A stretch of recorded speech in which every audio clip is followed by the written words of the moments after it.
If you get chewing gum stuck to the sole of your shoe on a plane, remember, never try to scrape it off with a matchstick. Otherwise, people might think you're doing something suspicious. He's trying to light his shoe. It's a shoe bomb.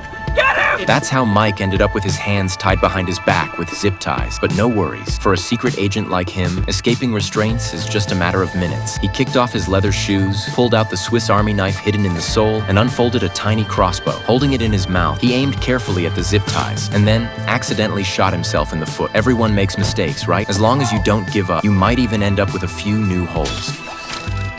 In your ears, face, legs, shoulders, and the back of your head. Maybe he got too obsessed and forgot his Swiss Army knife also had a blade. After one last try, he finally managed to open the parachute hatch, only to realize he wasn't wearing a parachute. His partner, Annie, thinking Mike had acted early, also came to the restroom. She glanced at the switch and then at the two parachutes prepared for them. Sure enough, Mike was spiraling down in a clockwise rotation. Annie grabbed him quickly. Suddenly, the big villain showed up. The three of them ended up tangled together in a very awkward embrace. Annie couldn't open her parachute. Seeing this, Mike kicked the villain hard, but the big guy was tough and didn't even feel it. Then Annie turned and kissed him. The big guy, who had been single for 30 years, suddenly felt a bit lightheaded and, well,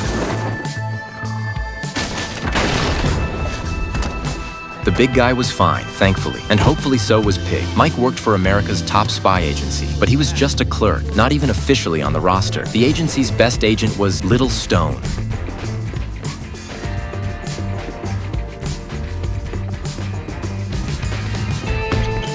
Mike always dreamed of becoming a spy like him, but never got the chance. Until now, an insider villain had appeared in the agency, leaking all their intel. Agents on missions all over were being assassinated one by one.